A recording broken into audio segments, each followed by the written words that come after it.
Hello everyone, आपका हमारे YouTube channel पर स्वागत है। तो आज इस वीडियो में हम आपका जो एईसी का सब्जेक्ट है हिंदी भाषा संप्रेषण और संचार, इसके इम्पोर्टेंट क्वेश्चन आंसर्स आज इस वीडियो में हम करने वाले हैं।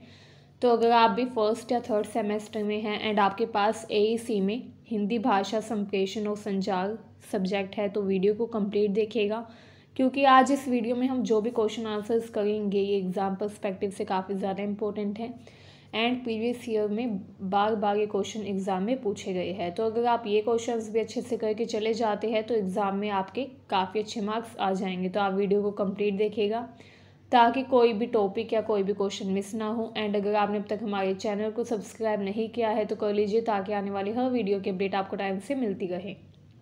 तो हमारा फर्स्ट क्वेश्चन है, संप्रेषण क्या है, इसकी परिभाषा दीजिए। अगर हम बात करें संप्रेषण की तो इसको इंग्लिश में कम्युनिकेशन कहा जाता है। संप्रेषण का मतलब होता है विचारों, भावनाओं, सूचनाओं या संदेशों का आदान प्रदान करना। जब दो या दो से अधिक व्यक्ति जो है वो एक दूसरे के विचारों, भावनाओं, सूचनाओं, संदेशों का आदान प्रदान करते हैं, एक दूसरे से बातचीत करते हैं, तो इसी को संप्रेषण कहा जाता है। ये एक प्रक्रिया होती है जो दो या दो से अधिक व्यक्तियों के बीच में होती है, जहाँ पर एक व्यक्ति दूसरे व्यक्ति को संदेश भेजता है तथा दूसरा व्यक्ति उस संदेश को प्राप्त करता है। संप्रेषण लिखित, मौखिक, अशाब्दिक यानी कि संकेतों के द्वारा या इलेक्ट्रॉनिक माध्यम से हो सकता है। ठीक है, आइए अब संप्रेषण की परिभाषा देखते हैं। संप्रेषण वह प्रक्रिया है जिसके माध्यम से व्यक्ति अपने विचारों तथा भावनाओं को व सूचनाओं को दूसरे व्यक्ति तक पहुँचाता है। मतलब ये एक ऐसी प्रक्रिया है जिसके द्वारा हम कोई भी बात, कोई भी संदेश दूसरे व्यक्तियों तक पहुंचाते हैं। ठीक है, या तो हम बोलकर या लिखकर या फिर इलेक्ट्रॉनिक माध्यमों के द्वारा भी संप्रेषण किया जा सकता है।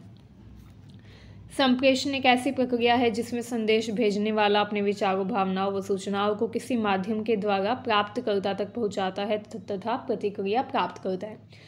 अब जब कोई व्यक्ति अपने भावों, विचारों या किसी भी संदेश को दूसरे व्यक्ति तक पहुंचाएगा तो दूसरा व्यक्ति जो है वो क्या करेगा, उसके ऊपर अपनी प्रतिक्रिया देगा यानी कि फीडबैक देगा। तो ये एक प्रक्रिया होती है संदेशों के आदान प्रदान की। नेक्स्ट क्वेश्चन आता है, संप्रेषण तथा संचार में अंतर स्पष्ट कीजिए। तो अगर हम बात करें संप्रेषण की, जिसका मतलब होता है कम्युनिकेशन, संप्रेषण जो है ये संदेश, विचार, भावना या जानकारी को साझा करने की या इसके आदान प्रदान करने की प्रक्रिया होती है। ठीक है, इसका लक्ष्य होता है प्रभावी संवाद स्थापित करना यानी कि इफेक्टिव कम्युनिकेशन बिल्ड करना। संप्रेषण जो है इसकी विशेषता ये है कि इसमें प्रेषक तथा प्राप्तकर्ता के बीच में दो तरफा बातचीत होती है। मतलब अगर मैं किसी को कोई बात बता रही हूँ तो सामने वाला उस पर मुझको अपनी प्रतिक्रिया देगा, मतलब कि दोनों लोग आपस में बात करेंगे, संवाद करेंगे। ठीक है, तो ये परस्पर संवाद की प्रक्रिया होती है जिसमें प्रेषक यानी कि बोलने वाला तथा प्राप्तकर्ता जिसको कहा गया है वो व्यक्ति दोनों आपस में दो तरफा बातचीत करते हैं। ठीक है, इसमें संदेश का, भावों का या विचारों का जो आदान प्रदान होता है वो एक तरफा नहीं होता बल्कि दो तरफा होता है। सामने वाला अगर किसी को कुछ बोल रहा है तो वो व्यक्ति जिसको बोला जा रहा है वो भी उस पर अपनी प्रतिक्रिया देगा या कोई जानकारी साझा करेगा। ठीक है, तो ये एक दो तरफा प्रक्रिया होती है। यह मौखिक, लिखित, दृश्य या संकेतों के माध्यम से हो सकती है। मौखिक जैसे बोलकर दो लोग आपस में बातचीत कर रहे हैं, ठीक है, तो वो भी संप्रेषण हो जाएगा। लिखित जैसे मैंने लिखकर किसी को कोई पत्र भेजा एंड दूसरा व्यक्ति भी उस पत्र का जवाब लिखकर मेरे पास सेंड करें, भेजें। ठीक है, तो ये लिखित संप्रेषण हो गया। संकेतों के माध्यम से, कई लोग होते हैं जो संकेतों के माध्यम से बातचीत करते हैं। ठीक है, ऐसे लोग जो बोल नहीं सकते या सुन नहीं सकते वो संकेतों के द्वारा संप्रेषण करते हैं। ठीक है, तो संप्रेषण जो है वो अलग अलग माध्यमों से हो सकता है। इसका उद्देश्य होता है स्पष्टता तथा समझ को बढ़ावा देना, कि हम सामने वाले को जो बता रहे हैं वो सामने वाला व्यक्ति समझ जाए, जैसे शिक्षक द्वारा कक्षा में व्याख्यान देना।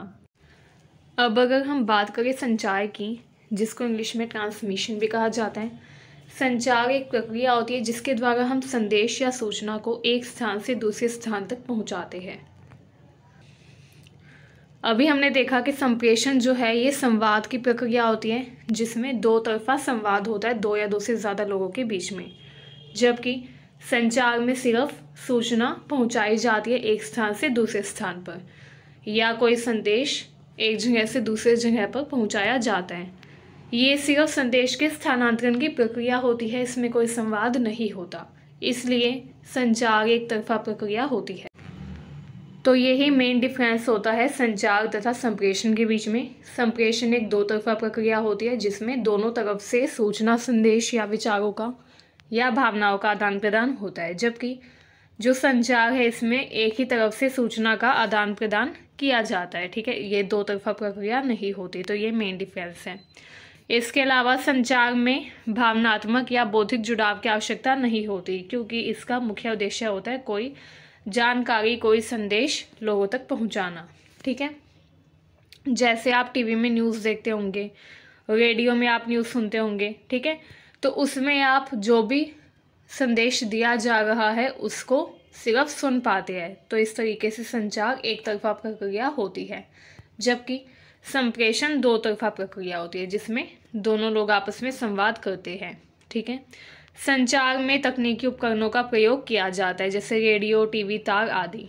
ठीक है, उदाहरण के लिए रेडियो पर समाचार का प्रसारण। संप्रेषण में भावनात्मक तथा बौद्धिक जुड़ाव होता है, क्योंकि दो लोग आपस में संवाद करते हैं, बात करते हैं। जबकि अगर हम बात करें संचार की, तो ये मुख्य रूप से तकनीकी सूचना स्थानांतरण पर केंद्रित होता है, जिसमें कोई तकनीक का उपयोग करके सूचना का स्थानांतरण किया जाता है। ठीक है, नेक्स्ट क्वेश्चन है संप्रेषण के विविध आयाम कौन कौन से हैं। इसमें आपको बताना है संप्रेषण के अलग अलग आयामों के बारे में। तो देखिए, संप्रेषण जो है इसके कई आयाम होते हैं। पहला है भाषिक संप्रेषण, यानी कि लिंग्विस्टिक कम्युनिकेशन। इसमें शब्दों, वाक्यों तथा भाषा का उपयोग किया जाता है तथा संवाद स्थापित किया जाता है। इसके उदाहरण है लिखित तथा मौखिक संवाद। ठीक है, भाषिक संप्रेषण जो होता है इसमें हम भाषा का उपयोग करते हैं, चाहे हम लिखित रूप में करें या मौखिक रूप में। ठीक है, इसमें लिखित तथा मौखिक दोनों तरह के संवाद शामिल हैं। लिखित संवाद तो आप जैसे आप किसी के पास कोई मैसेज भेजते हैं मोबाइल से, या अगर आप पत्र भेजते हैं किसी के पास, तो वो हो गया लिखित संवाद, क्योंकि आप जो भी पत्र या मैसेज किसी के पास भेजेंगे वो आप किसी भाषा का उपयोग करके ही भेजेंगे, तो इसलिए ये भाषिक संप्रेषण का हिस्सा है। एंड क्योंकि आप लिख कर भेज रहे हैं, अपनी बात, अपना संदेश लिख कर बता रहे हैं, तो इसलिए ये लिखित संप्रेषण होगा। ठीक है, इसके अलावा मौखिक संवाद जो है ये भी भाषिक संप्रेषण का ही एक भाग है, क्योंकि हम जब किसी से बोलकर बात करते हैं तब भी हम किसी भाषा का ही उपयोग करते हैं। ठीक है, नेक्स्ट आता है अभाषिक संप्रेषण। इसमें हम भाषा का उपयोग नहीं करते, बल्कि हाव भाव, संकेत, शरीर की भाषा यानी कि बॉडी लैंग्वेज या दृष्टि का उपयोग करके अपनी बात किसी तक पहुंचाने का प्रयास करते हैं। मतलब ये संकेतों पर आधारित होती है। ठीक है, ये जो संप्रेषण होता है ये सांकेतिक होता है, जिसमें हम संकेत का प्रयोग करते हैं, अपने बॉडी लैंग्वेज का, जेस्चर्स का, हाव भाव का उपयोग करके दूसरे तक कोई संदेश या जानकारी पहुंचाते हैं। ठीक है, नेक्स्ट आता है मौखिक संप्रेषण। यह प्रत्यक्ष संवाद का हिस्सा होता है, जिसमें व्यक्ति बोलकर या सुनकर विचारों का आदान प्रदान करता है, जैसे बातचीत, भाषण। ठीक है, लिखित संप्रेषण, इसमें विचारों को लिखकर व्यक्त किया जाता है, जैसे पत्र, ईमेल, पुस्तक आदि। नेक्स्ट आता है दृश्य संप्रेषण, यानी कि विजुअल कम्युनिकेशन। इसमें चित्र, ग्राफ, चार्ट, स्लाइड्स या वीडियो के माध्यम से कोई जानकारी दी जाती है, जैसे आप न्यूज़पेपर में एडवर्टीजमेंट देखते होंगे, विज्ञापन देखते होंगे, टीवी में आप विज्ञापन देखते होंगे। ठीक है, तो अलग अलग जगह जो विज्ञापन देखने को मिलते हैं, या जगह जगह हमको जो पोस्टर लगे मिलते हैं अलग अलग चीज़ों से रिलेटेड, वो सब दृश्य संप्रेषण का हिस्सा है, क्योंकि इन पोस्टर या विज्ञापनों में चित्र, ग्राफ, चार्ट, स्लाइड इत्यादि का प्रयोग किया जाता है, यानी कि चित्र का या दृश्य का उपयोग किया जाता है कोई भी सूचना, कोई भी जानकारी पहुंचाने के लिए। ठीक है, तो जहाँ कहीं भी, जब कभी भी हम किसी दृश्य को देखें, ऐसा दृश्य जो कि हमको कोई सूचना या जानकारी प्रदान करे, तो ऐसा जो दृश्य होगा वो दृश्य संप्रेषण का हिस्सा होगा। ठीक है, part of visual communication. Next आता है तकनीकी संप्रेषण। इसमें आधुनिक तकनीक जैसे मोबाइल, इंटरनेट, सोशल मीडिया, इन सब का उपयोग किया जाता है। ठीक है, कोई भी बात, कोई भी संदेश पहुंचाने के लिए। नेक्स्ट आता है औपचारिक तथा अनौपचारिक संप्रेषण। यानी कि फॉर्मल एंड इनफॉर्मल कम्युनिकेशन। जब हम अपने कार्यस्थल पर या किसी संगठन में या किसी औपचारिक स्थान पर किसी संस्था में अपनी बात पहुंचाते हैं दूसरे लोगों तक तथा किसी चीज़ के बारे में जानकारी एकत्र करते हैं तो वो होता है औपचारिक संप्रेषण। ठीक है, जबकि अनौपचारिक संप्रेषण वो होता है जो हम व्यक्तिगत तथा सामाजिक जीवन में स्वाभाविक रूप से करते हैं। ठीक है,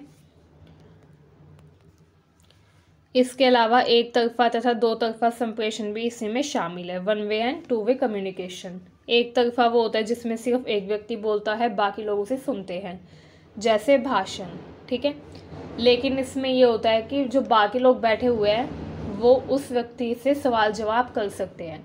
ठीक है, जैसे आपने देखा होगा जो लाइव भाषण दिया जाता है किसी नेता के द्वारा या किसी मंत्री के द्वारा। ठीक है, तो उसमें जो लोग बैठकर भाषण सुनते हैं वो चाहे तो सवाल जवाब भी कर सकते हैं, हालांकि वो करते नहीं है लेकिन वो चाहे तो सवाल जवाब कर सकते हैं।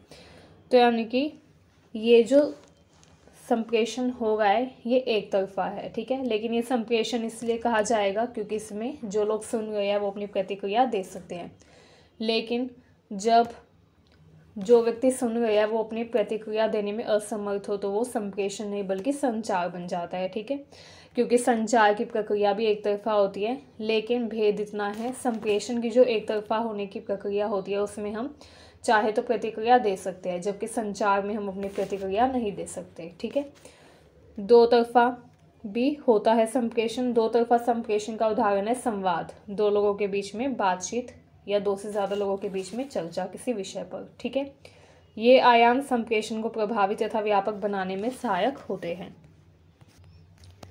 नेक्स्ट क्वेश्चन है संप्रेषण की प्रक्रिया को समझाइए। तो संप्रेषण या कम्युनिकेशन की प्रक्रिया जो है वह प्रक्रिया होती है जिसके माध्यम से एक व्यक्ति अपने विचारों, भावनाओं, सूचनाओं या संदेश को दूसरे व्यक्ति तक पहुंचाता है। ठीक है, मतलब कि सूचना का या किसी संदेश का आदान प्रदान करता है। अब इसमें सबसे पहले क्या होता है, विचार का निर्माण होता है। ये कुछ चरण है जो कि संप्रेषण की प्रक्रिया में प्रयोग होते हैं। ठीक है, तो संप्रेषण की प्रक्रिया क्या होती है इस पर भी एक क्वेश्चन ज़रूर आता है एग्जाम में। तो सबसे पहले आपको ये बता देना है कि संप्रेषण होता क्या है, उसके बाद संप्रेषण की प्रक्रिया में जो अलग अलग चरण शामिल है उसके बारे में आपको एक्सप्लेन कर देना है। तो सबसे पहला चरण होता है विचार निर्माण का। प्रेषक यानी कि वो व्यक्ति जो कोई भी सूचना, कोई भी संदेश देने वाला है उसको प्रेषक कहा जाता है। ठीक है, तो सबसे पहले जो प्रेषक होता है वो उस विचार या संदेश का निर्माण करता है जिसे वह संप्रेषित करना चाहता है या लोगों तक पहुंचाना चाहता है। ठीक है, अगर आप किसी से बात करना चाहते हैं तो सबसे पहले आप क्या करेंगे, विचार का निर्माण करेंगे कि आप किस विषय पर बात करेंगे। ठीक है, तो इसमें भी वही होता है, सबसे पहले संप्रेषण की प्रक्रिया का सबसे पहला चरण होता है विचार का निर्माण, जिसमें प्रेषक जो है वो ये निर्धारित करता है कि उसको क्या बात लोगों तक पहुंचा रही है या किस विषय में उसको बात करनी है। ठीक है, सबसे पहले वो अपने विचार का निर्माण करेगा, संदेश का निर्माण करेगा जो वह संप्रेषित करेगा, दूसरों तक पहुंचाएगा। ठीक है, उसके बाद आता है संदेश का कोडिंग। प्रेषक अपने विचारों को शब्दों, चित्रों, संकेतों या अन्य माध्यमों में बदलता है ताकि प्राप्तकर्ता इसको समझ सके। सबसे पहले हमने मन में विचार का निर्माण किया, संदेश का निर्माण किया कि हाँ भाई हमको इस विषय के बारे में पूछना है या बताना है। उसके बाद हम उसको इनकोडिंग करेंगे। ठीक है, मतलब कि उसको एक माध्यम के रूप में बदलेंगे।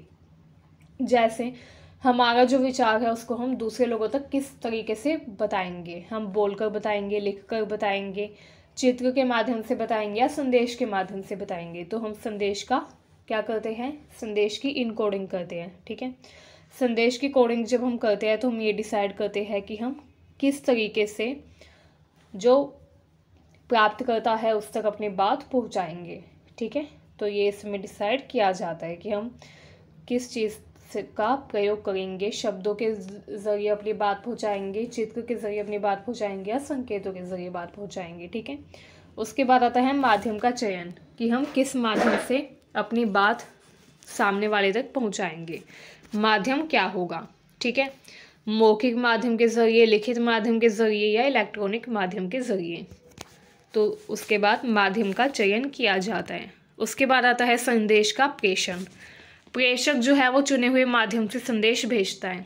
अगर उसने मौखिक माध्यम चुना है तो वो बोलकर बताएगा, लिखित माध्यम चुना है तो वो लिखकर बताएगा, एंड अगर उसने इलेक्ट्रॉनिक माध्यम चुना है तो वो फ़ोन, ईमेल, इन सब के ज़रिए अपनी बात पहुंचाएगा। ठीक है। उसके बाद संदेश का ग्रहण होता है, मतलब प्राप्तकर्ता, प्रेषक जिसको अपनी बात कहना चाहता है, पहुंचाना चाहता है अपनी बात जिस तक, वो होता है प्राप्तकर्ता। अब प्राप्तकर्ता संदेश को ग्रहण करेगा। ठीक है। यह प्रक्रिया इस पर निर्भर करती है कि संदेश कितनी स्पष्टता तथा प्रभावी तरीके से भेजा गया है। अगर संदेश को प्रभावी तरीके से स्पष्टता से भेजा जाएगा तो प्राप्तकर्ता उसको ग्रहण कर पाएगा, मतलब कि जो भी संदेश दिया गया है उसको समझने का प्रयास कर पाएगा। ठीक है। नेक्स्ट आता है डिकोडिंग। इसमें जो प्राप्तकर्ता होता है वो प्रेषक द्वारा भेजे गए संदेश को समझने का प्रयास करता है, उसका अर्थ निकालने की कोशिश करता है। ठीक है। नेक्स्ट आती है प्रतिक्रिया। प्राप्तकर्ता जब वो प्रेषक को सूचित करता है कि उसने संदेश को समझ लिया है या नहीं। ये संप्रेषण प्रक्रिया का अंतिम व महत्वपूर्ण चरण होता है, क्योंकि ये निर्धारित करता है कि संप्रेषण का जो उद्देश्य है हमारा वो प्राप्त हुआ है या नहीं।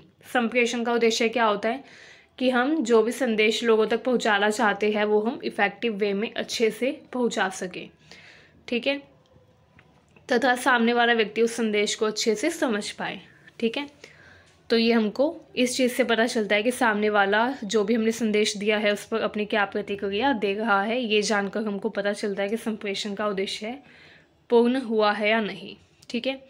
तो इस तरीके से इसमें प्रतिक्रिया दी जाती है। ठीक है। संप्रेषण में प्रतिक्रिया इसलिए भी महत्वपूर्ण हो जाती है क्योंकि संप्रेषण एक दो तरफा प्रक्रिया है। ठीक है। अगर संप्रेषण की प्रक्रिया में प्रतिक्रिया यानी कि फीडबैक नहीं दिया जाएगा प्राप्तकर्ता के द्वारा तो ये जो प्रक्रिया है ये संप्रेषण की जगह संचार की प्रक्रिया बन जाएगी। क्योंकि संप्रेषण दो तरफा होता है तो इसमें प्रतिक्रिया मिलनी ज़रूरी है। ठीक है। एंड जो भी हमें प्रतिक्रिया मिलेगी उसी से हम ये डिसाइड कर पाएंगे कि हमारा जो उद्देश्य है संप्रेषण का वो पूरा हुआ है या नहीं। नेक्स्ट है बाधाएं। संप्रेषण में कई बाधाएं भी आती है, जैसे शारीरिक, भाषाई, सांस्कृतिक या मनोवैज्ञानिक बाधाएं। ये बाधाएं देखने को मिल सकती है जो संदेश के सही संप्रेषण में बाधा डाल सकती है। ठीक है। ये प्रक्रिया तब सफल मानी जाती है जब प्रेषक तथा प्राप्तकर्ता के बीच में संदेश का सही व प्रभावी आदान प्रदान हो।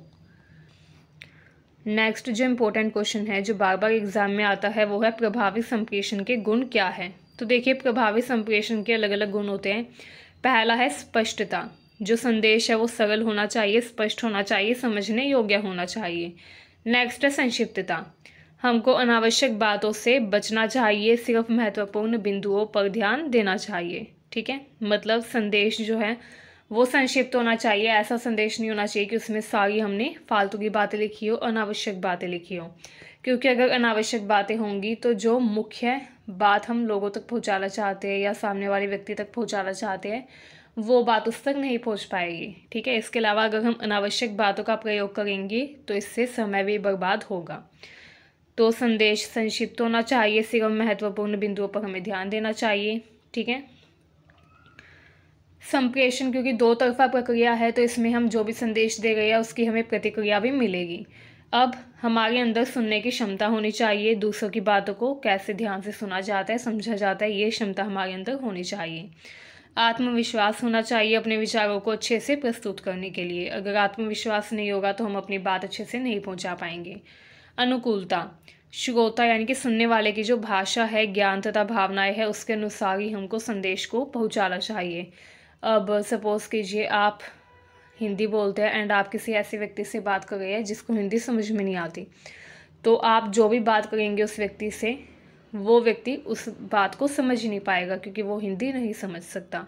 ठीक है। तो इसलिए हमको उस भाषा में बात करनी होगी जो सामने वाला व्यक्ति जानता हो। तो भाषा का इसमें मुख्य मेन रोल होता है। ठीक है।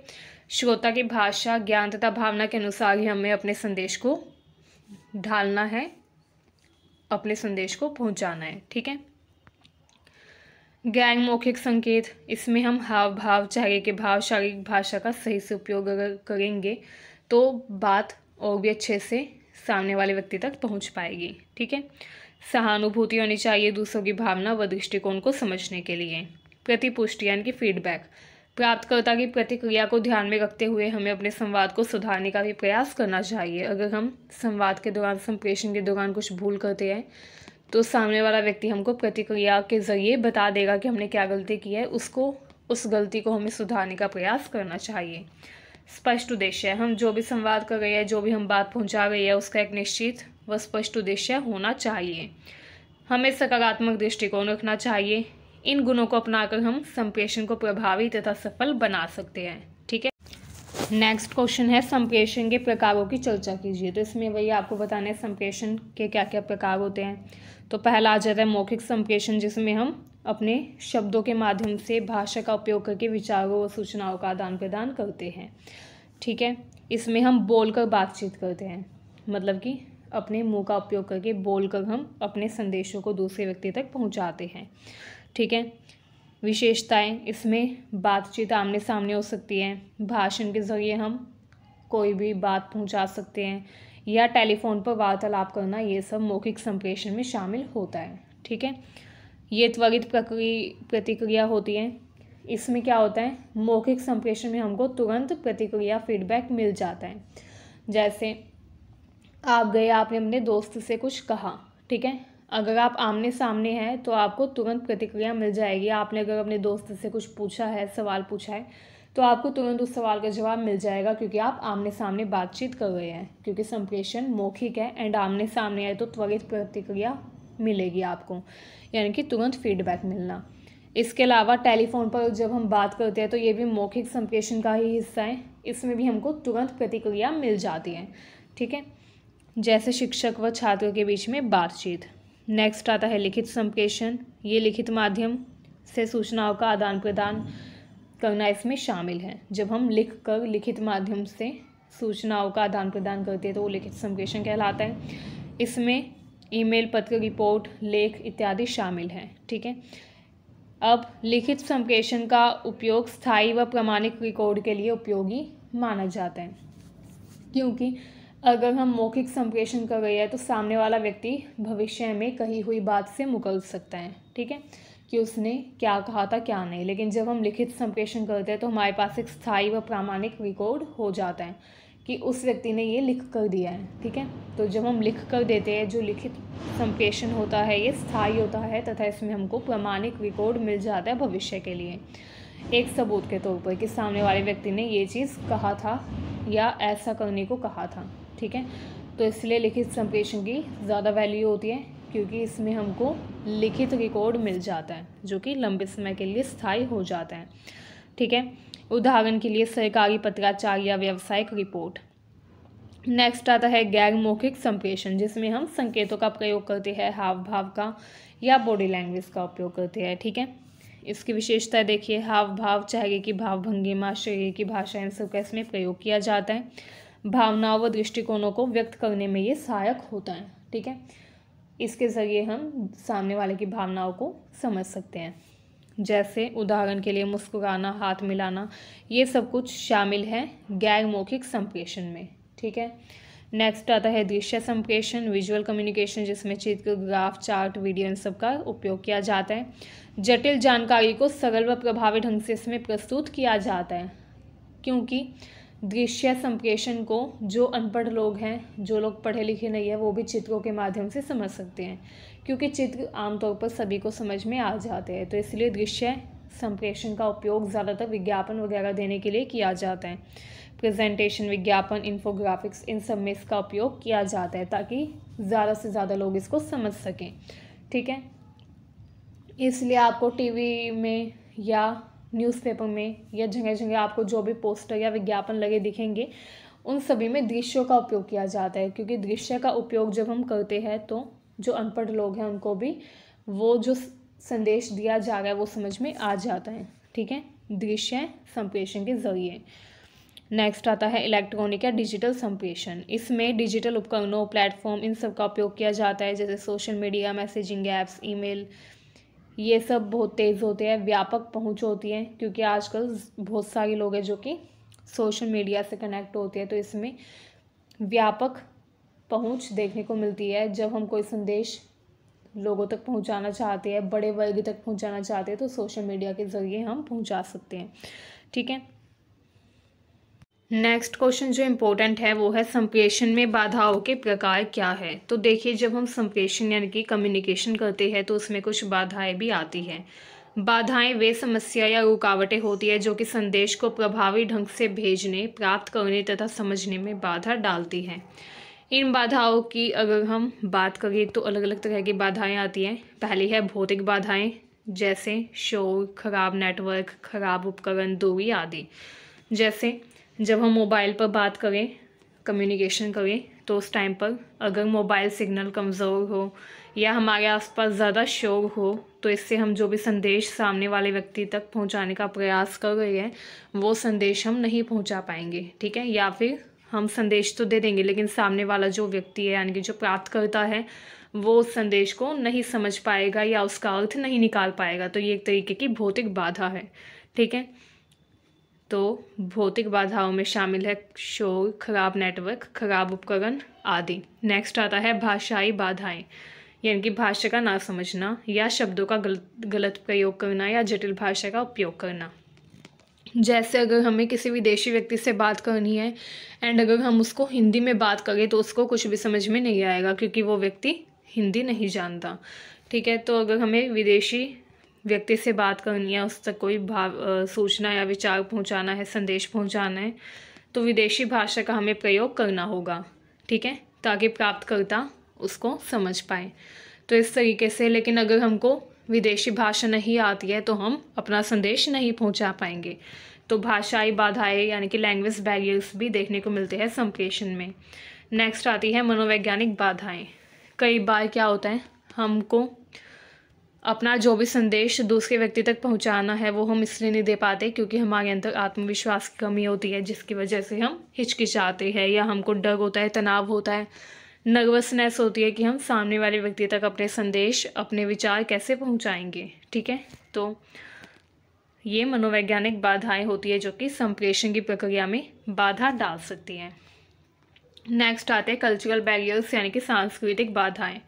इसमें क्या होता है, विभिन्न सांस्कृतिक मूल्यों, विश्वासों व परंपराओं के कारण क्या होता है, हम किसी संदेश को पहुंचाने में कई बार असमर्थ हो सकते हैं। जैसे किसी संस्कृति में इशारों का मतलब अलग हो सकता है, ठीक है। जैसे हमारी संस्कृति में अगर हम हाथ जोड़ के किसी को नमस्ते बोलते हैं तो अगर हम संकेतों के द्वारा अपने हाथ जोड़कर किसी के सामने झुकते हैं तो हो सकता है कि सामने वाला जो व्यक्ति है उसकी संस्कृति में इस संकेत का मतलब कुछ और हो, ठीक है। तो ये हो सकता है कि हमारी संस्कृति में किसी बात का, किसी संकेत का, किसी शब्द का जो मतलब है वो दूसरे व्यक्ति की संस्कृति में कुछ और हो, ठीक है, क्योंकि हर चीज़ का अलग मतलब हो सकता है अलग अलग संस्कृति में। तो इस तरीके से सांस्कृतिक बाधाएं भी आ सकती हैं। नेक्स्ट है संगठनात्मक बाधा यानी कि ऑर्गेनाइजेशनल बैरियर्स। इसमें शामिल है पदानुक्रम, कठोर नियम या स्पष्ट चैनल का अभाव, जैसे एक संगठन में उच्च प्रबंधन तक संदेश पहुंचाने में कठिनाई, ठीक है। अगर हम हायर अथॉरिटीज़ तक कोई भी अपनी शिकायत या संदेश पहुंचाना चाहते हैं तो कई बार हम उच्च प्रबंधन तक संदेश नहीं पहुंचा पाते क्योंकि बहुत कठोर नियम होते हैं या कोई ऐसा स्पष्ट तरीका नहीं होता कि हम उच्च अधिकारी से बात कर सकें, ठीक है, अपना संदेश उन तक पहुंचा सकें। तो इनको संगठनात्मक बाधाएं कहा जाता है। नेक्स्ट आती है प्रौद्योगिक से संबंधित बाधाएं। इसमें शामिल है तकनीकी उपकरणों की कमी या तकनीकी ज्ञान का अभाव।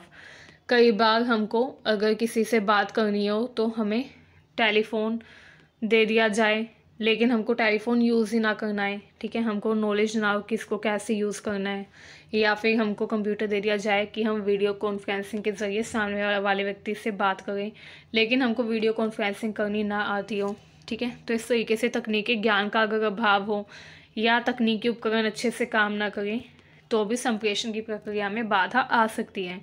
जैसे एग्जाम्पल के लिए इंटरनेट अनुपलब्ध हो, ठीक है, हमारे पास मोबाइल है लेकिन उसमें इंटरनेट ना हो तो हम कैसे किसी को ईमेल या मैसेज कर पाएंगे। तो इससे भी संप्रेषण की प्रक्रिया में बाधा आ सकती है, ठीक है। नेक्स्ट है धारणा से जुड़ी बाधाएं, परसेप्चुअल बैरियर्स। इसमें क्या शामिल है, संदेश को अलग अलग तरीके से समझा जाना। जैसे वही सांस्कृतिक बाधाएं थी वैसे धारणा से जुड़ी बाधाएं होती हैं कि किसी समान शब्द का अलग अलग व्यक्तियों के द्वारा अलग अलग अर्थ निकालना, ठीक है। अगर हम किसी व्यक्ति को कोई बात बोलते हैं तो हो सकता है सामने वाला व्यक्ति उस बात का कुछ दूसरा मतलब निकालें, ठीक है, अलग मतलब निकालें, तो इससे भी संप्रेषण की प्रक्रिया में बाधा आ जाएगी, ठीक है। इन बाधाओं को दूर करने के लिए स्पष्टता, सक्रिय सुनना, सही माध्यम का चयन व सांस्कृतिक संवेदनशीलता जैसे उपाय अपनाए जा सकते हैं तथा इन बाधाओं को दूर किया जा सकता है।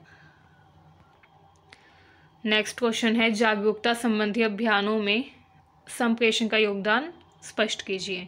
तो जागरूकता फैलाने के लिए, किसी व्यक्ति को किसी विषय के बारे में जागरूक करने के लिए भी कई बार संप्रेषण का उपयोग किया जाता है। जैसे अगर हमको किसी विषय के बारे में जागरूकता फैलानी है, जैसे कोविड के टाइम पर कोविड से बचने के लिए जागरूकता फैलाने के लिए संप्रेषण का उपयोग किया गया था, ठीक है। अलग अलग विज्ञापनों के जरिए लोगों को जागरूक करने का प्रयास किया गया था, ठीक है। तो इसी तरीके से जागरूकता के अभियान चलाए जाते हैं। इसका उद्देश्य होता है जन समूह तक, यानी कि लोगों के समूह तक आवश्यक जानकारी पहुंचाना, उनको किसी विषय के बारे में शिक्षित करना तथा समाज में परिवर्तन लाना, ठीक है। तो इसके लिए भी संप्रेषण का उपयोग किया जाता है। तो आइए जानते हैं कि जागरूकता संबंधी अभियानों में संप्रेषण का क्या योगदान होता है। तो पहला है जानकारी का प्रसार। जागरूकता अभियानों में संप्रेषण का पहला कार्य होता है किसी भी संदेश को सरल व प्रभावी तरीके से लोगों के बड़े समूह तक पहुंचाना, ठीक है। उदाहरण के लिए स्वच्छ भारत अभियान ने स्वच्छता से संबंधित जानकारी लोगों तक पहुंचाई, ठीक है। इसके लिए अलग अलग विज्ञापन, पोस्टर, जनसंचार माध्यमों का उपयोग किया गया था एंड इसमें सफलता भी मिली। लोगों को जागरूकता मिली कि कैसे वो स्वच्छ भारत अभियान का हिस्सा बन सकते हैं, ठीक है। तो इस तरीके से जानकारी का प्रसार किया गया। स्वच्छ भारत अभियान के बारे में ज़्यादा से ज़्यादा लोगों को जानकारी दी गई संप्रेषण के जरिए। नेक्स्ट है प्रेरणा व भागीदारी। संप्रेषण के माध्यम से लोगों को किसी मुद्दे के प्रति प्रेरित किया जा सकता है। जैसे पोलियो उन्मूलन अभियान में 2 बूंद जिंदगी की, इस संदेश ने जनता को टीकाकरण के लिए तथा टीकाकरण के महत्व को समझने के लिए प्रेरित किया एंड ज़्यादा से ज़्यादा लोगों ने इसमें भाग भी लिया। तो ये सभी संप्रेषण के जरिए ही हो पाया था, ठीक है। नेक्स्ट है समझ बढ़ाना। संप्रेषण के जरिए जटिल समस्याओं को सरल भाषा में लोगों को समझाया जा सकता है। लोग समस्या की गंभीरता व उसके समाधान को भी अच्छे से समझ पाते हैं संप्रेषण के जरिए। नेक्स्ट है सामाजिक व्यवहार में बदलाव। प्रभावी संप्रेषण जो है ये समाज में सकारात्मक बदलाव लाता है। उदाहरण के लिए पर्यावरण संरक्षण अभियान में लोगों को प्लास्टिक के उपयोग को कम करने के लिए जागरूक किया गया एंड काफ़ी हद तक लोगों ने प्लास्टिक का बहिष्कार भी किया, प्लास्टिक का उपयोग कम करना शुरू किया। इसके अलावा प्लास्टिक को पुनर्चक्रण करने के लिए भी लोगों को प्रेरित किया गया। तो इस तरीके से संप्रेषण के जरिए सामाजिक व्यवहार में भी बदलाव लाया जा सकता है, ठीक है। संदेश का व्यापक coverage. Media, social media, radio, television, इन सब का उपयोग करके हम क्या कर सकते हैं, किसी संदेश को बड़े जनसमूह तक पहुंचा सकते हैं, बड़े स्तर पर पहुंचा सकते हैं। इससे समाज के अलग अलग वर्गों तक संदेश पहुंचाना आसान हो जाता है। नेक्स्ट है संदेश को दोहराना। जागरूकता अभियान में एक ही संदेश को बार बार दोहराया जाता है। यह लोगों की आदत व विचारों का हिस्सा बनने में मदद करता है, ठीक है। तो जागरूकता अभियान में हम क्या करते हैं, एक संदेश को बार बार पहुंचाते हैं। ये क्यों पॉसिबल हो पाता है, संप्रेषण के जरिए। अगर संप्रेषण नहीं होगा तो हम जागरूकता अभियान चला ही नहीं सकते, लोगों को कुछ करने के लिए जागरूक कर ही नहीं सकते, ठीक है। तो इसलिए संप्रेषण की बहुत बड़ी भूमिका है जागरूकता अभियान में। निष्कर्ष देखिए, संप्रेषण जागरूकता अभियानों की रीढ़ है। इसके बिना कोई भी अभियान प्रभावी नहीं हो सकता। यह न केवल संदेश का प्रसार करता है बल्कि सामाजिक परिवर्तन को भी संभव बनाता है, ठीक है।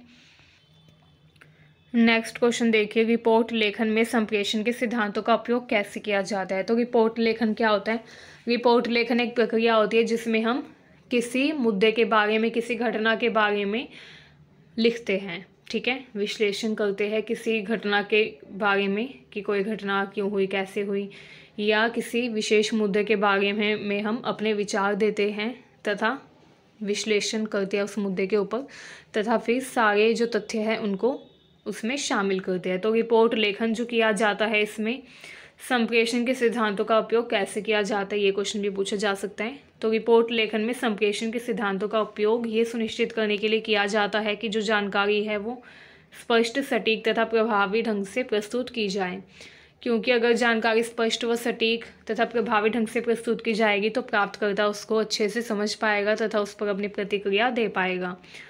तो आइए देखते हैं क्या क्या सिद्धांत है। पहला है स्पष्टता। रिपोर्ट की भाषा सरल व सीधी होनी चाहिए ताकि जो पढ़ने वाला है, जो पाठक है, वो आसानी से समझ सके।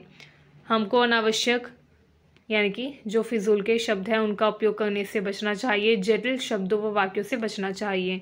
उदाहरण के लिए निष्कर्ष खंड में निष्कर्ष को संक्षेप में तथा स्पष्ट रूप में प्रस्तुत करना चाहिए। निष्कर्ष जो है ये कम शब्दों में होना चाहिए तथा स्पष्ट होना चाहिए, जो अच्छे से कम शब्दों में संक्षिप्तता के साथ लोगों तक जानकारी पहुंचाने का काम करें। ठीक है। संक्षिप्तता। रिपोर्ट जो है इसमें सिर्फ प्रासंगिक यानी कि रिलीवेंट इन्फॉर्मेशन को ही ऐड किया जाना चाहिए। प्रासंगिक जानकारी पर ध्यान केंद्रित करना चाहिए। अनावश्यक विवरण या दोहराव नहीं करना चाहिए। एक बात को बार बार रिपीट नहीं करना चाहिए। ठीक है। उदाहरण के लिए आंकड़ों को सारणी या चार्ट के माध्यम से हम प्रस्तुत कर सकते हैं। इससे क्या होगा, जब हम चार्ट के माध्यम से आंकड़ों को प्रस्तुत करेंगे या सारणी यानी कि टेबल बनाकर प्रस्तुत करेंगे तो लोगों को ना वो अच्छे से समझ में आएगा, बल्कि लोगों को लंबे समय तक वो चीज़ याद भी रहेगी। ठीक है। नेक्स्ट है सुसंगतता। रिपोर्ट जो भी तैयार की गई है उसकी संरचना एक समान होनी चाहिए, उसका प्रारूप एक समान होना चाहिए। भाषा शैली जो है वो एक निश्चित फॉर्मेट में होनी चाहिए। ठीक है। तथा जो भी रिपोर्ट, जिस भी विषय पर रिपोर्ट तैयार की गई है उसका शीर्षक भी उसी से संबंधित होना चाहिए। ठीक है। ऐसा नहीं होना चाहिए कि हमने रिपोर्ट किसी एक विषय पर तैयार की एंड हम जो शीर्षक डाल गए हैं वो उस विषय से बिल्कुल अलग हो। ठीक है। तो हमें ऐसा काम नहीं करना चाहिए। जिस भी विषय के बारे में हम रिपोर्ट तैयार कर रहे हैं शीर्षक भी उसी से संबंधित होना चाहिए। ठीक है। यानी कि सुसंगतता होनी चाहिए। उद्देश्य पूर्णता। रिपोर्ट तथ्यात्मक भी होनी चाहिए, मतलब कि उसमें हम तथ्यों का उपयोग करें तथा निष्पक्ष होनी चाहिए, जिसमें कोई भी पक्षपात ना हो। व्यक्तिगत राय या पूर्वाग्रह से बचना चाहिए। सिर्फ जो सत्य है या जो सत्य पर आधारित तथ्य हैं उन्हीं को शामिल किया जाना चाहिए। ठीक है। संपूर्णता होनी चाहिए। रिपोर्ट में सारी आवश्यक जानकारी दी जानी चाहिए। पाठक को कोई महत्वपूर्ण बिंदु समझने से वंचित ना रहना पड़े, इसके लिए हमको सारी आवश्यक जानकारी रिपोर्ट में शामिल करनी चाहिए। ठीक है। रिपोर्ट आकर्षक होनी चाहिए ताकि पाठक का ध्यान आकर्षित हो। चित्र, चार्ट, ग्राफ इन सब का उपयोग होना चाहिए। ठीक है। ताकि डेटा को प्रभावी ढंग से समझा जा सके। रंगीन ग्राफिक्स यानी कि कलरफुल जो पिक्चर्स हैं, इमेजेस हैं, उन सब का भी हम इस्तेमाल कर सकते हैं। ठीक है। रिपोर्ट प्रासंगिक होनी चाहिए। वही जानकारी शामिल की जानी चाहिए जो विषय व पाठक के उद्देश्य से संबंधित हो। ठीक है। सटीकता होनी चाहिए रिपोर्ट में। संवेदनशीलता होनी चाहिए। ठीक है। क्योंकि वो जो रिपोर्ट है हो सकता है उसको अलग अलग भाषा, संस्कृति तथा पृष्ठभूमि के लोग पढ़ें, तो हमको संवेदनशीलता का ध्यान रखना चाहिए रिपोर्ट लिखते समय। ऐसी रिपोर्ट हमें तैयार करनी चाहिए जो किसी एक विशेष समुदाय की भावनाओं को आहत ना करें। ठीक है। नेक्स्ट क्वेश्चन है सर्वेक्षण आधारित रिपोर्ट तैयार करने की प्रक्रिया समझाइए। तो सर्वेक्षण आधारित रिपोर्ट वो रिपोर्ट होती है जो कि किसी घटना के बारे में तैयार की जाती है, लेकिन सर्वेक्षण करके। ठीक है। जिसके बारे में हम अच्छे से सर्वेक्षण करें, सर्वे करें एंड उसके बाद उस विषय में लिखे रिपोर्ट तैयार करें। ऐसी जो रिपोर्ट होती है वो सर्वेक्षण आधारित होती है। तो इसकी प्रक्रिया क्या होती है आइए देखते हैं। सबसे पहला है लक्ष्य व उद्देश्य तय करिए। सबसे पहले हमारा ये उद्देश्य स्पष्ट होना चाहिए कि हम क्यों सर्वेक्षण कर रहे हैं। ठीक है। हमें ये जानना ज़रूरी है कि हम सर्वेक्षण के द्वारा क्या जानकारी प्राप्त करना चाहते हैं तथा इस जानकारी का उपयोग हम किस तरीके से रिपोर्ट तैयार करने में करेंगे। तो सर्वेक्षण करने से पहले लक्ष्य व उद्देश्य स्पष्ट होना चाहिए कि सर्वेक्षण करने का लक्ष्य क्या है, उद्देश्य क्या है तथा इससे हमारी रिपोर्ट राइटिंग में, रिपोर्ट लिखने में क्या मदद मिलेगी।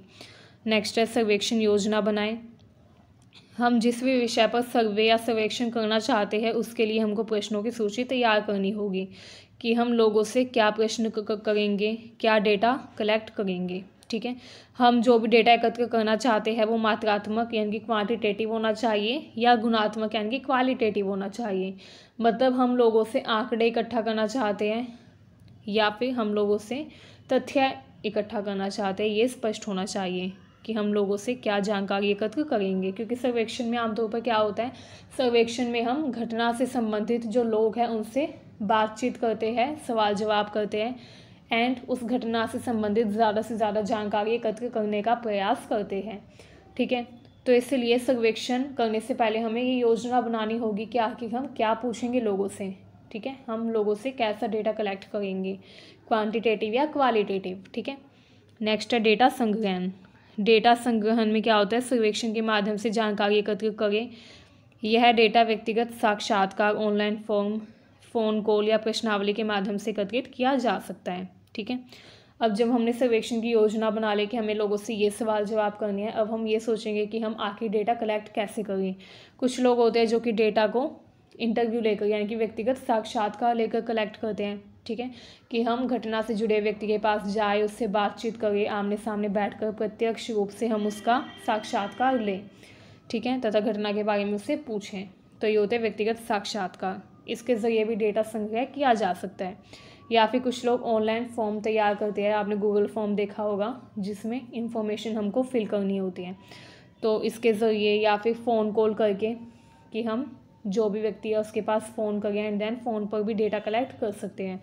इसके अलावा प्रश्नावली के माध्यम से कि हम एक कागज़ पर प्रश्न लिख लें, उस कागज़ की अलग अलग हम प्रतिलिपियाँ निकालें एंड घटना से संबंधित जितने भी लोग हैं उन सभी लोगों को वो कागज़ दे दें। फिर जो भी क्वेश्चन उस कागज़ में लिखे होंगे वो सारे लोग उन कागज़ों को फिल करके भर के हमें वापस दे दें, तो हम प्रश्नावली तैयार करके भी प्रश्नावली के माध्यम से डेटा कलेक्ट कर सकते हैं। ठीक है, इसमें क्या होगा, जो लोग होंगे वो खुद ही इंफॉर्मेशन या जो डेटा है वो फिल करके हमें दे देंगे। ठीक है, डेटा का विश्लेषण, इसमें क्या होता है, एकत्रित किए गए डेटा का विश्लेषण करना, इसमें आंकड़ों का विश्लेषण करना, जो भी आंकड़े मिले हैं। ठीक है, एंड ये पता लगाना कि जो डेटा हमने कलेक्ट किया है वो सही है या नहीं, क्योंकि कई बार होता है कि लोग हमें गलत जानकारी दे देते हैं, तो डेटा का विश्लेषण करना भी ज़रूरी है। आइए अब देखते हैं रिपोर्ट का लेखन। तो सबसे पहले हम परिचय लिखते हैं जिसमें हम सर्वेक्षण का उद्देश्य है तथा महत्व स्पष्ट करेंगे। उसके बाद विधि लिखेंगे कि सर्वेक्षण कैसे किया गया, सर्वेक्षण के बारे में विवरण देंगे। निष्कर्ष लिखा जाता है, जो भी हमने डेटा प्राप्त किया है उसके आधार पर निष्कर्ष लिखा जाता है। सुझाव, रिपोर्ट में संभावित सुधार या अनुशंसाएं दी जाती है। समीक्षा, रिपोर्ट को अंतिम रूप देने से पहले उसकी समीक्षा की जाती है कि इसमें किसी तरीके की त्रुटि ना हो, मिस्टेक ना हो। ठीक है, प्रस्तुति, रिपोर्ट को संबंधित अधिकारी या हितधारकों के सामने प्रस्तुत किया जाता है। इस प्रक्रिया से एक सटीक व प्रभावी सर्वेक्षण रिपोर्ट तैयार की जाती है। ठीक है, तो ये होती है पूरी सर्वेक्षण आधारित रिपोर्ट तैयार करने की प्रक्रिया। Next and most important question है, कोरोना तथा मानसिक स्वास्थ्य पर आधारित रिपोर्ट के मुख्य तत्व क्या हो सकते हैं। तो देखिए, कोविड-19 एक बहुत ही बड़ी घटना थी जिसके बारे में रिपोर्ट राइटिंग से रिलेटेड क्वेश्चन एग्जाम में दिया जा सकता है।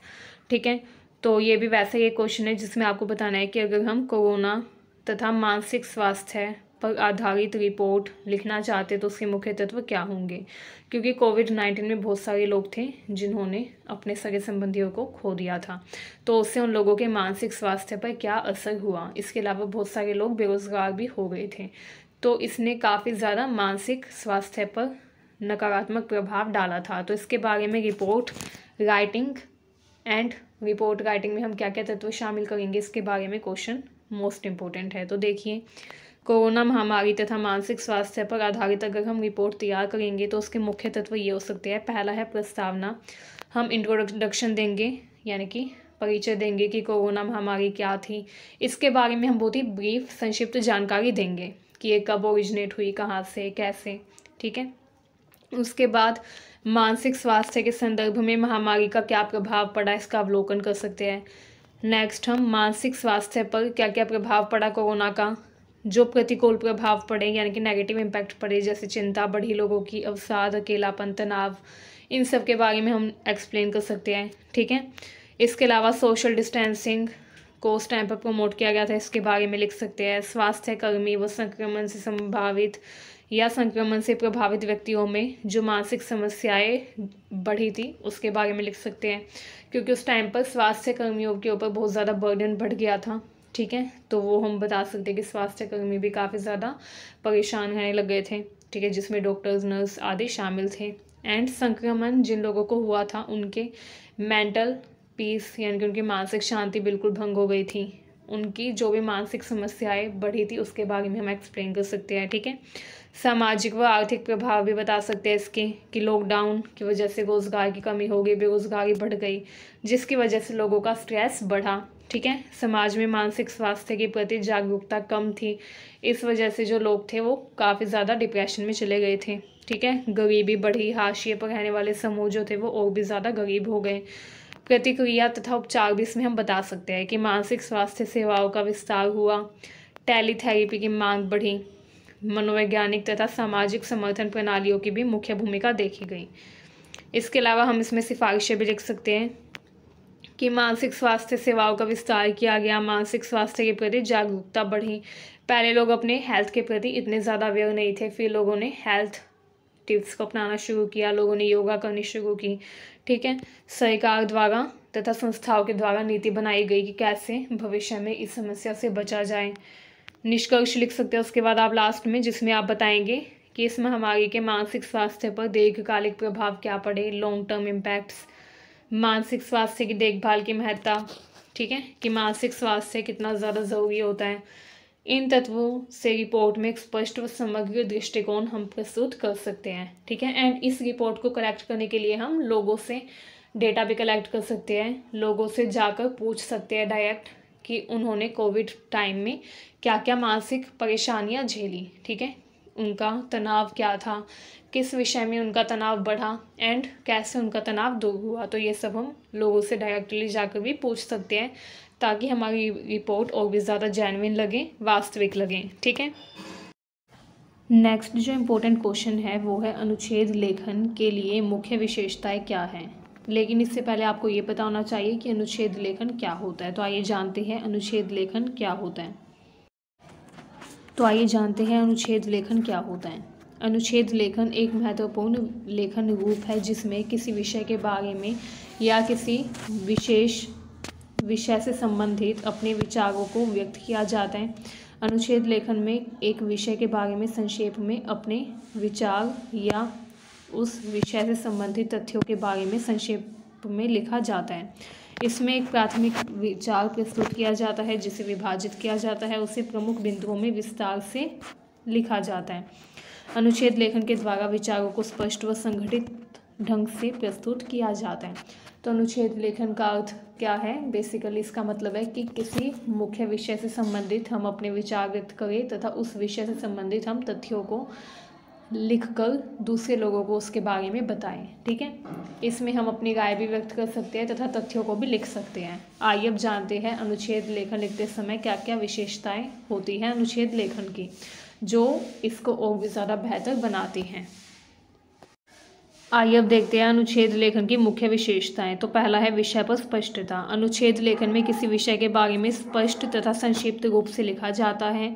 इसका उद्देश्य होता है पाठक को एक निश्चित विचार या जानकारी देना।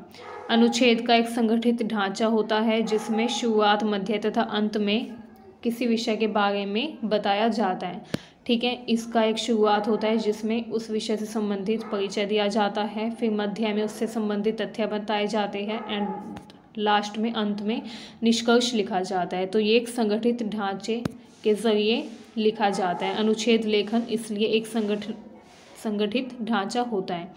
हर अनुच्छेद का एक मुख्य विचार या विचारधारा होती है जो कि इसको मुख्य तथा विशेष बनाती है।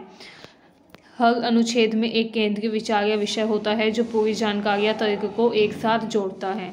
अनुच्छेद की उपयुक्त वाक्य संरचना होती है क्योंकि वाक्य को सही व संक्षिप्त रूप से इसमें लिखा जाता है ताकि पाठक आसानी से समझ सके। अनावश्यक शब्दों तथा अनावश्यक वाक्यों से परहेज किया जाता है ताकि समय बर्बाद ना हो, ना पाठक का ना लेखक का, ठीक है। अनुच्छेद लेखन में अर्थपूर्ण वाक्यों का उपयोग किया जाता है ताकि जो पाठक है वो आसानी से एक बिंदु से दूसरे बिंदु तक पहुंच सके तथा अर्थ भी समझ सके। अनुच्छेद में विचारों को स्पष्ट करने के लिए उदाहरण, तथ्य तथा प्रमाणों का उपयोग भी किया जाता है। ये सुसंगत होता है, मतलब कि अनुच्छेद के भीतर सभी वाक्य विचार आपस में एक दूसरे से मेल खाते हैं, एक दूसरे को समर्थन करते हैं। ठीक है। अनुच्छेद लेखन जो है इसमें संक्षिप्तता होती है। अनुच्छेद में आवश्यक जानकारी दी जाती है संक्षिप्त शब्दों में, मतलब कम शब्दों में आवश्यक जानकारी इसमें दी जाती है, तथा अनुच्छेद के अंदर जितने भी वाक्य या विचार होते हैं वो सारे उसी विषय से संबंधित होते हैं जिसके बारे में लिखा जा रहा है, यानी कि इसमें सुसंगतता होती है। तो ये कुछ मुख्य विशेषताएं होती है जो कि अनुच्छेद लेखन को और भी ज़्यादा प्रभावी तथा समझने योग्य बनाती हैं।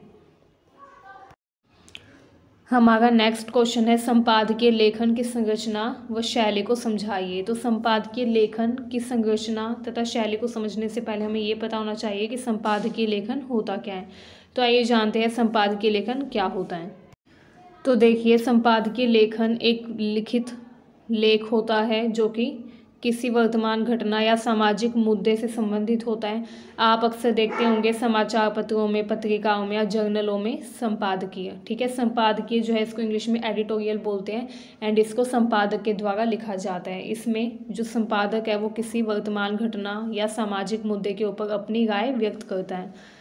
संपादकीय लेख का लक्ष्य पाठक को लेखक के विचारों से मेल खाने के लिए अपनी राय बदलने के लिए राजी करना होता है।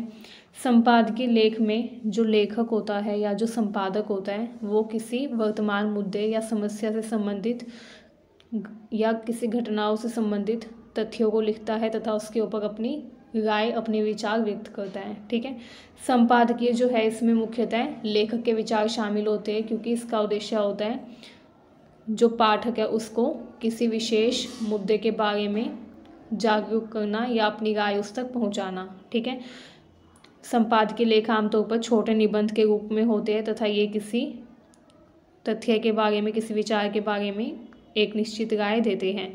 इसमें किसी समूह या व्यक्ति की प्रशंसा की जाती है, किसी विशिष्ट दृष्टिकोण या विश्वास के पक्ष में तर्क दिया जाता है। ठीक है, आइए देखते हैं संपादकीय लेख की संरचना तथा विशेषताएं।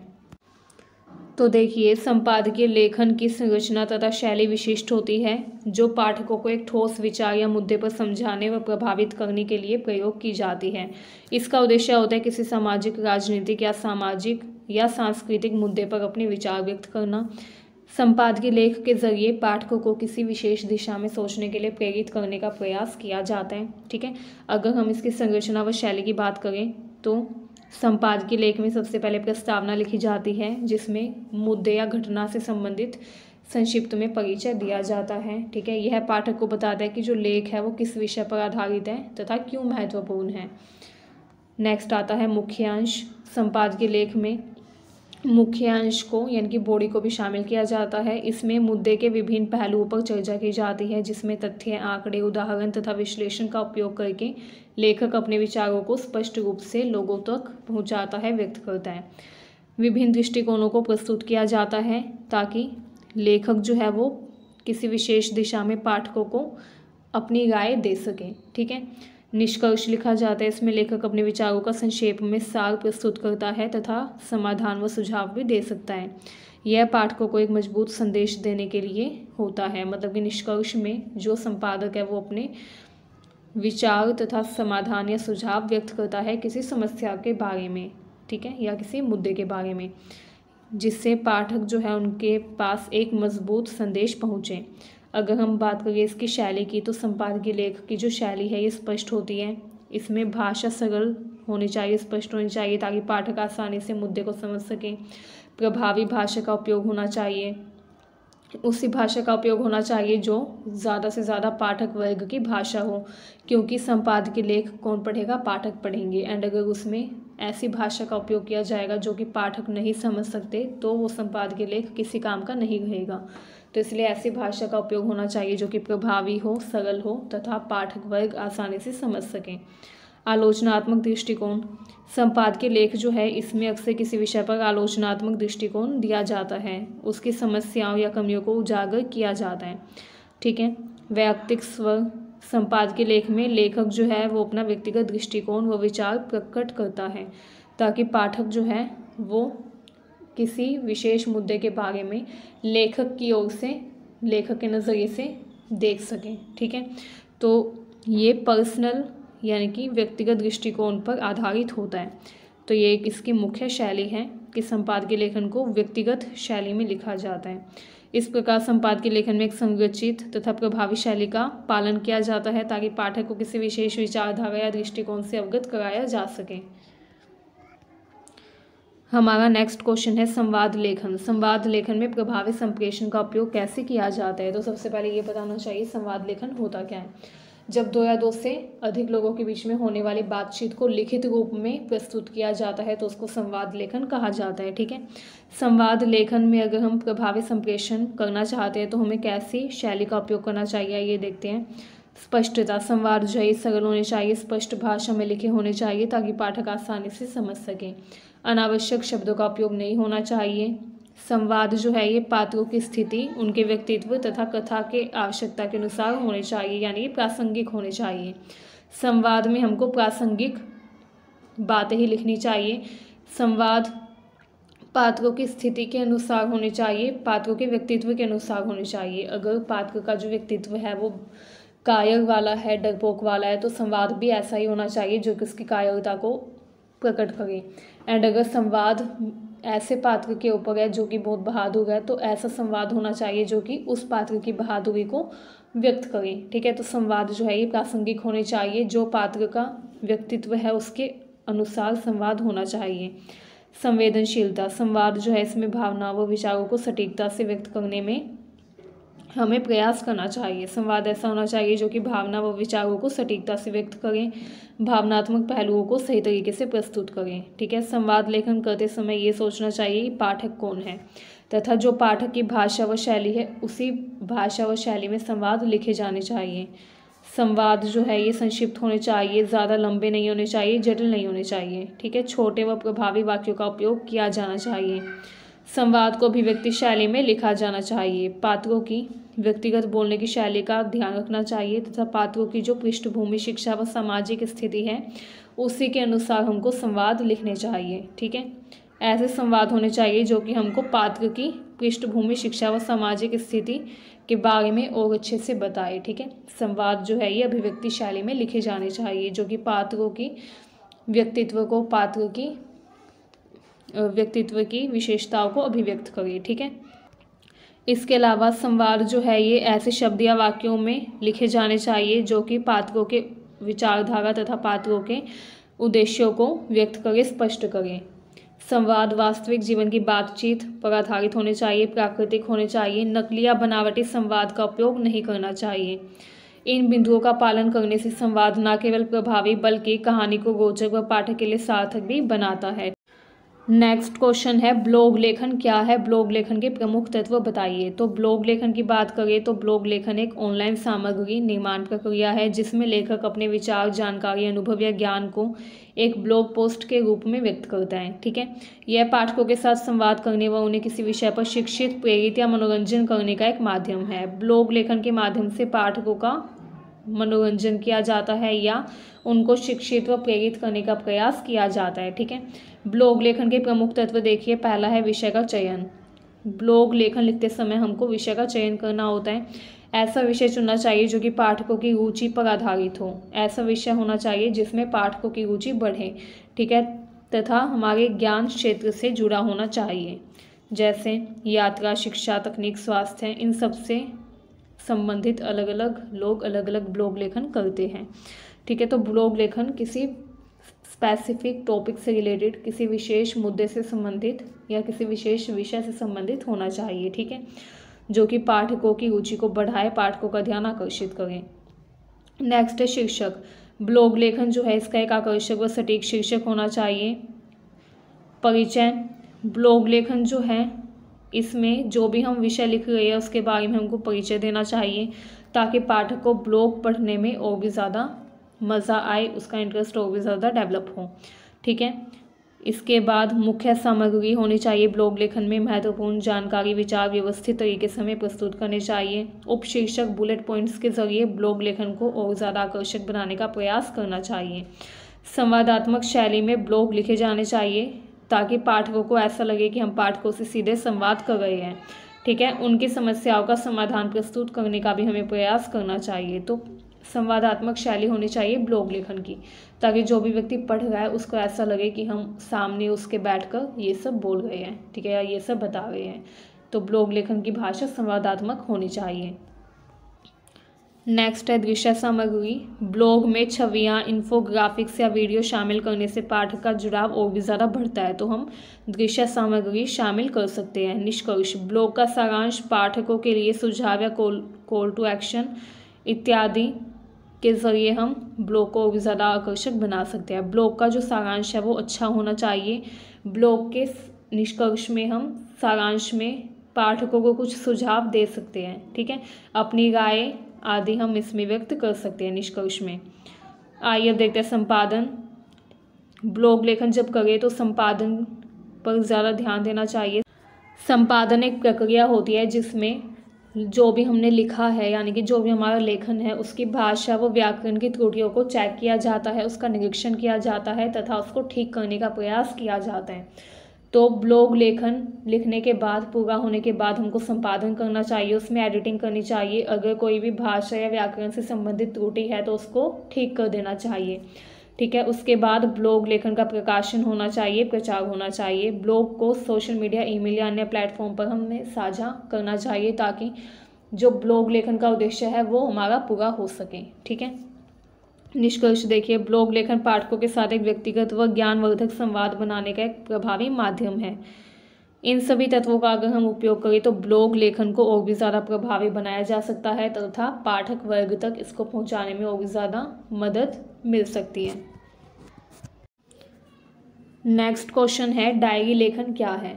डायरी लेखन के क्या लाभ हैं? तो सबसे पहले ये पता होना चाहिए डायरी लेखन होता क्या है। डायरी लेखन एक व्यक्तिगत लेख होता है, मतलब कि व्यक्ति के द्वारा लिखा जाता है, जिसमें व्यक्ति अपने व्यक्तिगत जीवन के बारे में लिखता है, अपने विचारों, भावनाओं, अनुभवों तथा दिन भर की घटनाओं के बारे में लिखता है। इसको निजी दस्तावेज माना जाता है जिसमें लेखक अपनी भावनाओं को स्वतंत्र रूप से व्यक्त करता है, ठीक है, क्योंकि डायरी लेखन जो है वो व्यक्ति सिर्फ अपने लिए लिखता है, अपने अनुभवों को लंबे समय तक याद करने के लिए, याद रखने के लिए लिखता है, ठीक है। अब डायरी लेखन के लाभ क्या हैं? पहला है भावनात्मक संतुलन। डायरी में लिखने से मन की भावनाएं व चिंताएं बाहर निकल जाती है, जिससे मानसिक शांति मिलती है। नेक्स्ट है स्वयं को समझना। डायरी लिखते समय व्यक्ति आत्म विश्लेषण कर सकता है, जिससे व्यक्ति का आत्म विकास होता है, उसमें मदद मिलती है। डायरी लेखन से कल्पना शक्ति व लेखन कौशल में सुधार होता है, हमारी रचनात्मकता बढ़ती है, ठीक है, तथा डायरी लेखन से हमारे जीवन की यादों का संग्रह हो जाता है। जीवन के महत्वपूर्ण क्षणों को हम लंबे समय तक याद रख पाते हैं, क्योंकि जब हम किसी चीज़ को लिख देते हैं तो वो चीज़ हमको लंबे समय तक याद रहती है। इसी तरीके से जब हम अपनी किसी जीवन की मुख्य घटना को या हमारी किसी सफलता को, अचीवमेंट को लिख देते हैं डायरी के रूप में, डायरी लेखन के रूप में, तो वो लंबे समय तक हमारे मस्तिष्क में यादें बनकर रहती हैं, ठीक है। इससे क्या होता है, भविष्य में हम उन बातों को पढ़कर मोटिवेशन ले सकते हैं, ठीक है, अपना आत्मविश्वास बढ़ा सकते हैं तथा अपनी स्मृतियों को ताज़ा कर सकते हैं। डायरी लेखन के जरिए व्यक्ति अपने लक्ष्यों को लिखता है, उन्हें स्पष्ट कर सकता है तथा उनकी प्रगति पर नजर रख सकता है। डायरी लेखन से तनाव कम होता है, बेहतर निर्णय लेने में सहायता मिलती है, ठीक है। निष्कर्ष देखिए, डायरी लेखन एक सकारात्मक आदत है जो कि आत्मिक व मानसिक विकास के साथ साथ रचनात्मकता को भी प्रोत्साहित करती है। यह एक ऐसी निजी जगह है जहां हम अपने आप को, अपने विचारों को खुलकर व्यक्त कर सकते हैं, ठीक है। तो आज के लिए बस इतना ही। ये कुछ मोस्ट इंपॉर्टेंट क्वेश्चंस थे जो कि बार बार एग्जाम में पूछे जाते हैं। आई होप ये वीडियो आपको अच्छी लगी। अगर आपको वीडियो अच्छी लगी हो तो चैनल को सब्सक्राइब करिए, वीडियो को शेयर करिए। Thank you very much.